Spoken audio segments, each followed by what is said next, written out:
It's been a bit of a week. Anyways, you're listening to the Alex Spicer Show, and we're going to be talking about the value of human life. Could you sit still? Could you sit still when you fade into giving up on So, giving up on hope? human life has been on my mind a lot this past week, particularly because not this last weekend, but the weekend right before. So my sister just had a baby, a beautiful little girl, and immediately, that was a wonderful experience that my family gets to be able to welcome a new child into the family, and it's always a wonderful thing. It's actually her third child, and I have 3 kids myself, and it's awesome. There's really something special, something sacred about the birth of a new child. But right after she had her baby, our uncle passed away. He had suffered with a lot of heart issues and cancer, and I guess after all the surgeries and treatments he went through, in the end it seemed like it was the cancer that actually ended up getting him. He just became unconscious, and it was completely out. His sister found him, my aunt, and they revived him, but he was really only alive on the machines, so they had to make the hard decision of turning off the machines. Now, that was also Uncle Donnie's choice. He didn't really want to be revived anyways, but it's right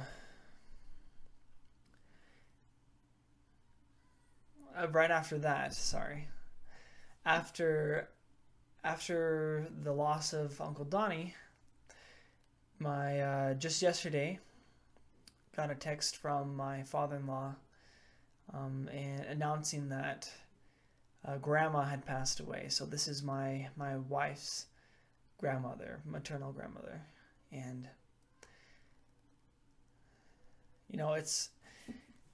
there's been a lot of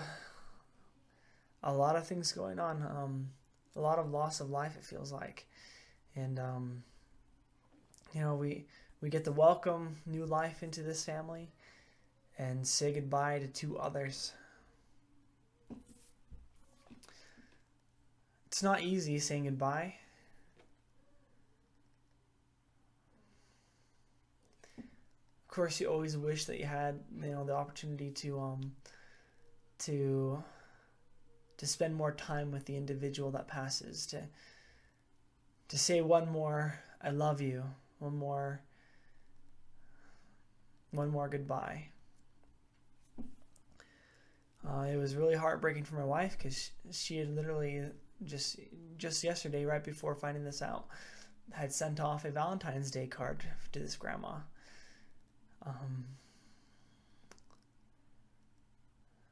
I just can't even imagine though what grandpa's going through, because he's still around, and as hard as it has been for him to live, it's been basically his life's purpose to take care of her. That's what he's dedicated his life to doing. And so when he went to go wake her up, to start her daily routine, she didn't wake up. Now, I don't want to just tell you, all these sad stories or sob stories. There really is a reason to all of this. And I bring this up because obviously human life has been on my mind. I've been really thinking about it. We welcome a new niece, say goodbye to an uncle and a grandma. And you can't go through these experiences and then take a look at what's happening in our world today in the politically correct culture. It's disgusting. It's sickening to see what's going on. How they, when I say they, I mean those who perpetuate politically correct culture and philosophies, this progressive ideas, how they will tear down the value of human life. It's really hard not to feel very frustrated, not just disgusted, but frustrated, maybe even angry that people are so easily convinced that human life really is not that valuable, that there is no worth there. I mean, we pretend that we put value in human life, but really the only value in human life that we put, the only human life we value happens to be our own. And part of this progressive culture that we experience is a focus on the individual. And if I can say anything about life, if there's anything that religion, pretty much all religions in general point towards, especially Christianity, because I'm a Christian, so I'll speak for Christianity, that the point of this life, the purpose of life, is to serve other people. This life is about each other. It's not about ourselves. And that's a point that is really lost on all of us. That is why we can live so contradictorily, seeing that the only human life that really matters are the lives that we're living, or that we here and there choose to value, rather than seeing that we are all of equal value. In particular, we devalue human life by allowing abortion. Well, there's a lot of moral inconsistencies with abortion. And I've already talked about them plenty of times on this show. But also, just think about it. I can't even imagine if my sister had decided to abort this child anywhere along the way. I don't care at what point. 2 weeks along, 12 weeks, 3 months, 8 months, 9 months. I can't even fathom her doing something like that.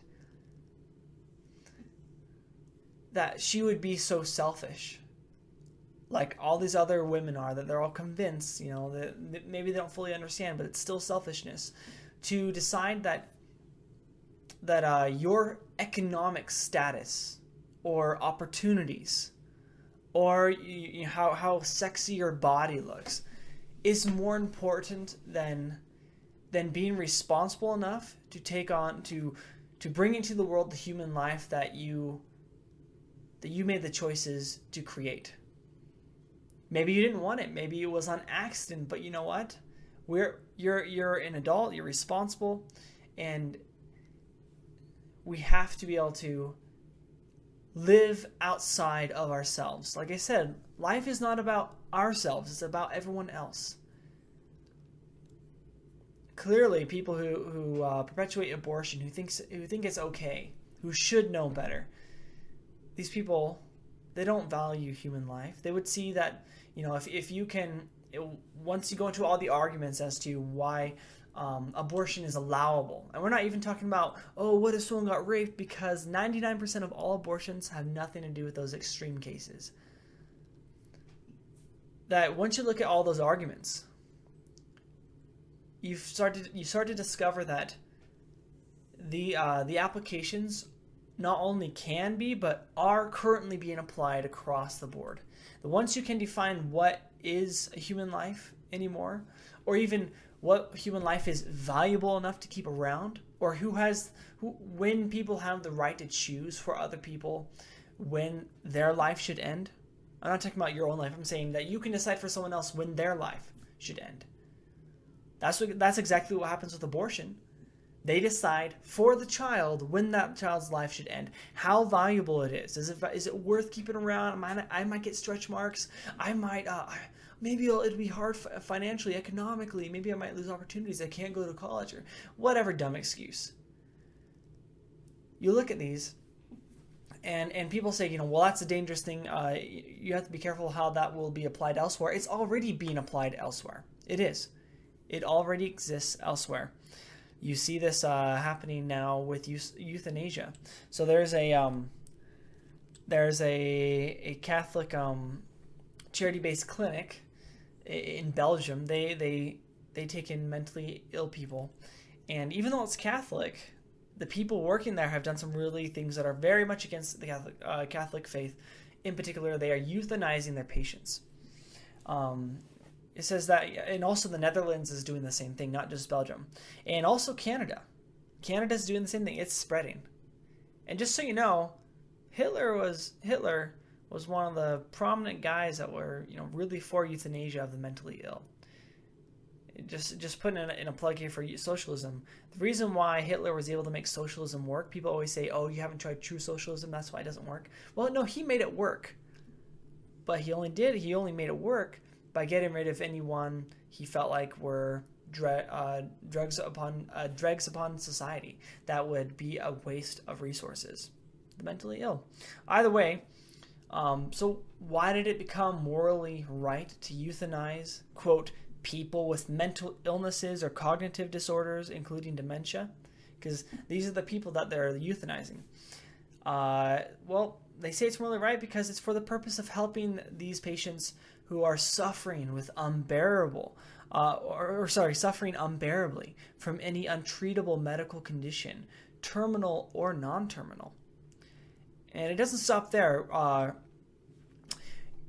You give people this power to be able to euthanize, mentally ill and even old people. They're doing it to old people, not just those who are mentally ill, but those who are more in a very docile state. That it's very disgusting because we are forgetting our true principles. Once you give power into not only the people, but you grant the government this power to give people these opportunities to do these things, that means you're creating government to have all of the power that they need to do whatsoever they will. What I call a God government, meaning they have the ultimate moral authority, which means they define what what the value of human life is. Do we forget that life is meant to be full of hardship, suffering, pain, but that we have to own up to our experiences, that it's okay if we go through these things? A lot of people justify euthanasia, even of their small children. I've gotten into debates with people who were like, oh, what if you have a child and the child is born with this horrible disease where they're only going to live a couple hours and they're in tons of pain. I would want to euthanize my child. I couldn't bear it. Well, first of all, you're only thinking of yourself right there. And that's what I point out to these people. You're only thinking of yourself. Oh, I couldn't bear it. I mean, then they say, it's how dare I allow that child to suffer so much? Well, you could use drugs to relieve pain.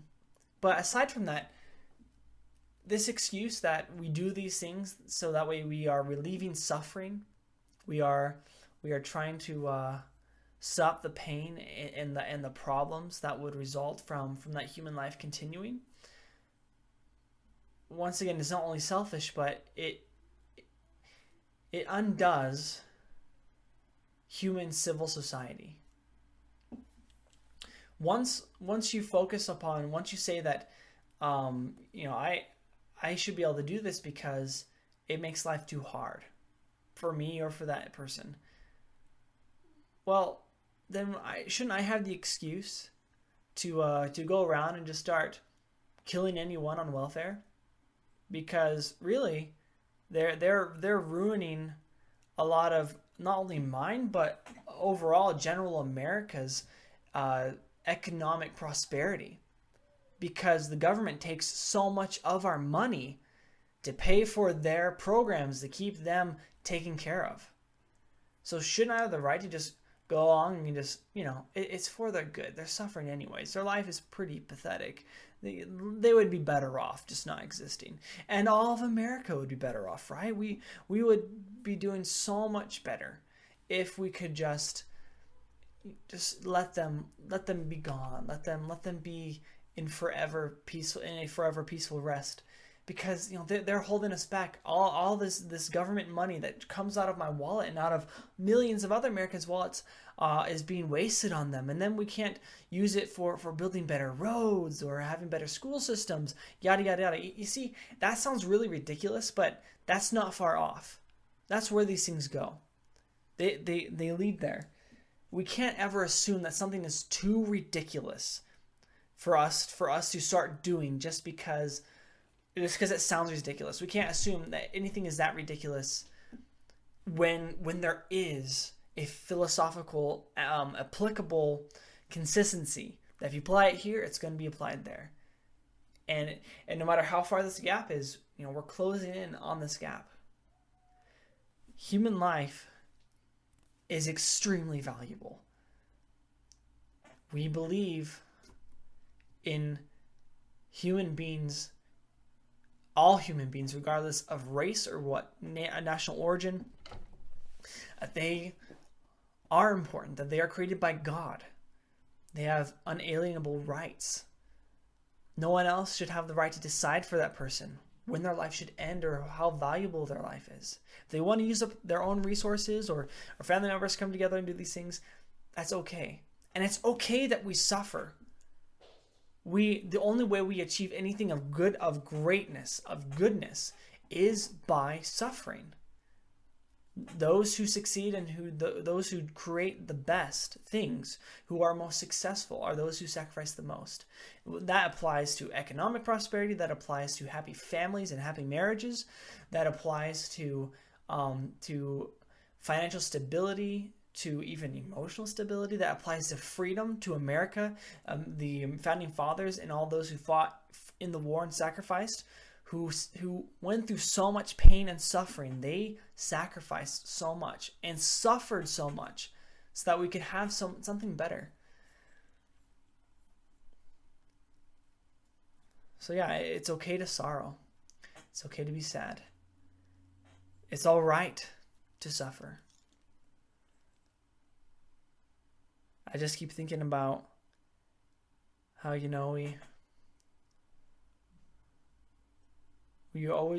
want to be able to say that last goodbye before someone leaves. You miss that opportunity. And it can be it can crush your heart, your soul.